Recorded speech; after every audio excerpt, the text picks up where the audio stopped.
Hello বন্ধুরা, আজকেও চলে এসেছি নতুন একটা মিনি ব্লগ নিয়ে। তোমাদের সাথে অনেক দিনই মিনি ব্লগ ছাড়া হয় না, ভাবলাম যে তোমাদের সাথে একটু শেয়ার করি। বাড়ির পরিস্থিতিতে মিনি ব্লগগুলো ছাড়া হয় না, আর একটু একটু করে ভিডিওগুলো তোলাও হচ্ছিল না। বাড়িতে প্রচণ্ড কাজ ছিল, তার ভিতরে বাড়ির অবস্থাও একটু খারাপ।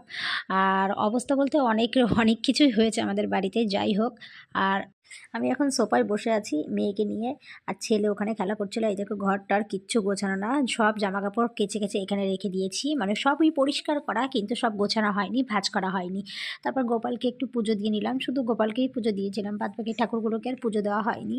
চুরি হওয়ার 2 দিন পরেই আমার বর চলে এসেছিলো। বর আসার পর এই সোয়েটারটা নিয়ে এসছে, তোমাদের সাথে সেটা শেয়ার করিনি যে বর কবে এসছে। হয়তো ছোট ব্লগে শেয়ার করতে পেরেছি কি পারিনি আমার অতটা মনে পড়ছে না। আর ওই ছেলের পিঠে যে ব্যাগটা দেখছে, ওই ব্যাগটা নিয়ে এসছে। আর আজকে রান্না হয়েছিল মাংস, ছোলার শাক।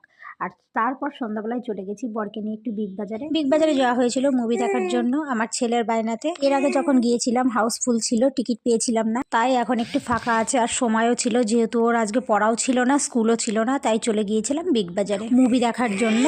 আর আস্তে আস্তে রাত 12টা বেজে গেছে। টাটা। ভিডিওটা যদি ভালো লাগে সাবস্ক্রাইব করে দিও।